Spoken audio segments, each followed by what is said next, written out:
Fala pessoal, professor Jessé Novaes aqui, o seu professor de ciências, tá bom?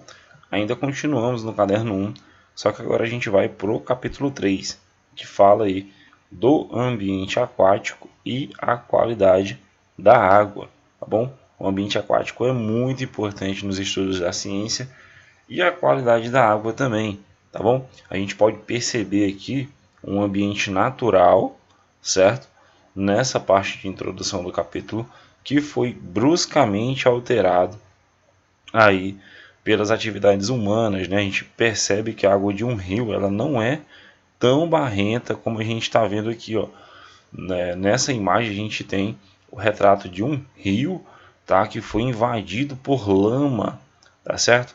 E então, para que você tenha aí noção do que aconteceu nessa imagem, eu recomendo a leitura de introdução do capítulo que fica na página 36, certinho? Você vai fazer suas anotações e a gente vai discutir em sala como esse ambiente aquático foi danificado, certinho? Então, tudo isso está aí no início do capítulo 3. Você acompanha ali a partir da página 36. Tá bom?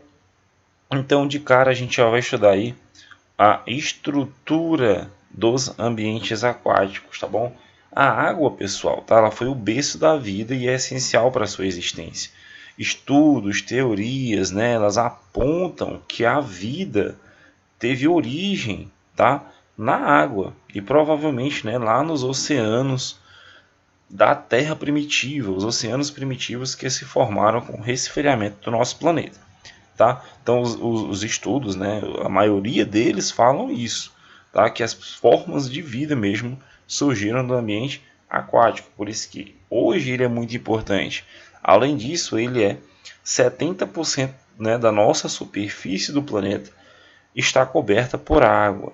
Logo, tá? A gente tem o ambiente terrestre sofre muita influência, tá, do ambiente aquático. A vida, tá bom? E a natureza sofre muita influência do ambiente aquático, como a umidade do ar, as chuvas que são provenientes da movimentação da água no planeta, os ventos. Então, muita coisa ao nosso redor é influenciada aí por conta do ambiente aquático. Então, existe aí para os seres vivos uma necessidade de água que é inquestionável, a gente não consegue viver sem ela, tá? Para manter as nossas atividades vitais. Então existe aí ambiente de todos os tipos, né? Ambiente aquático, tá? Ambiente aquático de água doce, ambiente aquático de água salgada, como a gente estudou lá no capítulo 1. Pequenas porções de água, grandes porções de água, como os oceanos, pequenas porções de água, como os poços de água, as lagoas, os açudes, e está bastante bem distribuído. Mas, tá bom? Dentro do ambiente aquático, a gente pode dividir ele em duas regiões. Ó, o ambiente aquático, né, galera? Tá? Qualquer que ele seja, ele pode ser dividido em região litorânea, tá bom? E também pode ser dividido em região liminética, certinho? Então, professor, vamos falar primeiramente aqui da região litorânea. A região litorânea, ela é mais próxima da margem, tá, do corpo de água, é ali próximo do ambiente terrestre. Por isso que a gente sabe, né? Região litorânea a gente já lembra de praia, tá? Como se fosse ali a praia, aquela última parte de ambiente terrestre próximo, né, às margens de um rio, às margens da praia, do mar, tá bom? De um manguezal. Então é a região litorânea, aquela que está mais próxima da Terra. Então, galera, ela tem uma maior influência do ambiente terrestre, tá bom? Os animais, por exemplo, que vivem, né, chegam ali na beirada da região litorânea para poder se hidratar, tomar banho e tudo mais. Então ela tem uma influência do ambiente terrestre muito grande, não só dos animais, das plantas também, tá? Muitas plantas se desenvolvem ali próximo da região litorânea. A luz chega até o fundo da coluna de água, justamente porque na região litorânea as águas são mais rasas, logo a luz consegue penetrar. Tá? Então, se a luz consegue chegar até o fundo da coluna de água, por exemplo, a gente pode ter plantas, tá, aquáticas, pois elas vão conseguir fazer fotossíntese, porque a água não seria tão escura. E aí, galera, o desenvolvimento de algas e de plantas submersas, enraizadas e flutuantes. Né? Submersas, aquelas que ficam ali na superfície da água, a gente vai ter plantas enraizadas, que têm raízes mesmo dentro do ambiente aquático, e as flutuantes. Tá?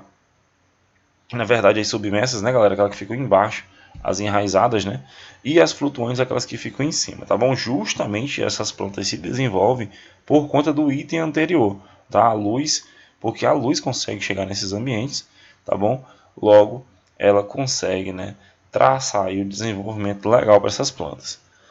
Ambientes aquáticos, né? A gente tem nesse ambiente aquático de região litorânea, a gente tem animais aquáticos e também animais terrestres, animais aquáticos, pequenos peixes, né? Alguns répteis, anfíbios, e também nós temos animais terrestres que vivem, né, desse ambiente, tranquilo, que conseguem, né, a sua hidratação, conseguem alguns alimentos ali na região entre, né, a região terrestre e a região aquática, que é a região litorânea.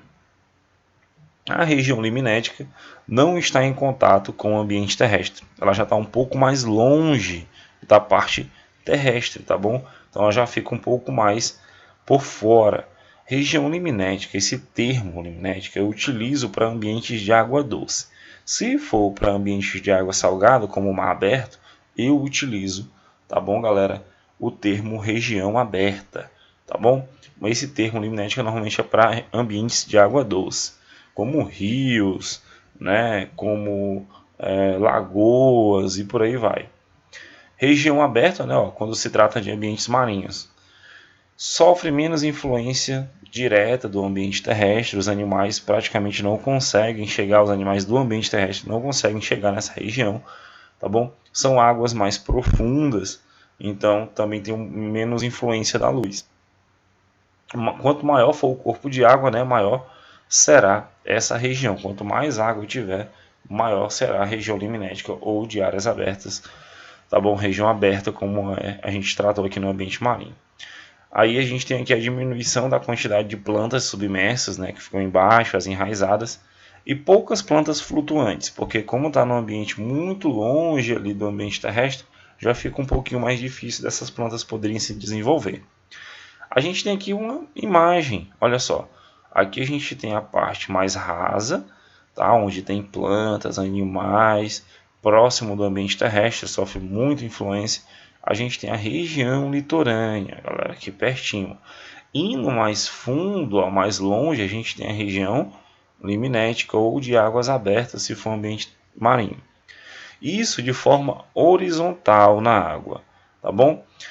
De forma vertical, ó, nesse sentido aqui de baixo, né, de cima para baixo, de baixo para cima, a gente tem a água, o ambiente aquático dividido em zonas, zona eufótica e zona afótica, tá bom? Vamos ver a diferença. A zona eufótica e zona afótica. A zona eufótica, que é aquela que fica um pouquinho mais acima, como a gente viu no desenho, região mais superficial da coluna de água, ela fica mais acima, tá? A gente tem incidência luminosa que pode alcançar até 200 metros de profundidade. Existe a realização da fotossíntese por cianobactérias, algas e plantas, né? Como é uma região mais aqui acima, né, galera? Ó, ela chega aqui, fica aqui mais em cima, próxima da superfície. Como ele falou, chega até 200 metros de profundidade. A zona afótica, ela é mais escura, ela fica bem abaixo, tá bom? Então, pensando nisso, ó, existem alguns seres que conseguem fazer fotossíntese. Por quê? Porque lá eu tenho incidência de luz, tá bom? Logo, a gente tem cianobactérias, que é um tipo de bactéria muito especial, porque ela consegue fazer fotossíntese. Então, guarda bem esse termo cianobactérias, tá bom? É um tipo de bactéria que consegue realizar fotossíntese, tá certo? Algas, tá bom, gente? Ele bota algas e plantas, porque alga não é planta. A alga ela tem uma outra classificação. E a gente também tem plantas nessa região por conta da incidência de luz. Temos produtores primários das cadeias alimentares aquáticas, né? A gente tem aí os produtores primários, que são as plantas, né? Normalmente as plantas, aquelas que iniciam as cadeias alimentares. A região afótica é a região mais profunda da coluna de água, conhecida também como zona escura, tá bom?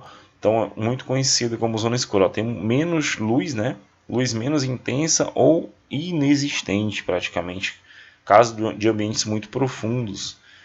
Na região aberta, quando se trata de ambientes marinhos, aí, a gente estava falando lá da região, né, quando a gente dividia em região litorânea e região liminética. A gente tem produtores como algas e plantas, algumas nessa região não estão presentes, né, galera? Pois não sobrevivem na ausência de luz. Então você não vai encontrar normalmente produtores lá embaixo, né? A gente não vai encontrar alga, a gente não vai encontrar planta, porque elas não conseguem aí sobreviver na ausência de luz. Região com menor quantidade de oxigênio, justamente porque lá não tem muita planta, né? Não tem muitos seres que liberam oxigênio. Justamente lá a quantidade de vida lá existe, mas é inóspito, tá bom? Então é sempre bom a gente lembrar aqui desse desenho, dessa representação, tá? Que aqui embaixo a luz não consegue chegar, logo eu tenho menos oxigênio sendo liberado.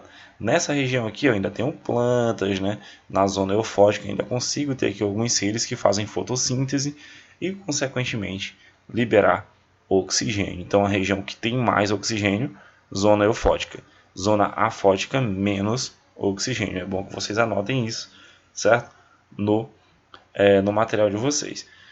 Horizontalmente a gente tem a região liminética e a região litorânea, certinho? Então a gente fica por aqui hoje com a divisão da zona eufótica e a zona afótica, e também da região litorânea e região liminética ou de águas abertas dentro da estrutura dos ambientes aquáticos, tá bom? Então é bom que vocês tenham em mente aí essa divisão. Qualquer dúvida, entre em contato com o professor, façam as suas anotações, aquilo que você achar mais importante, esses pontos que eu vou destacando durante a aula, e até a próxima aula.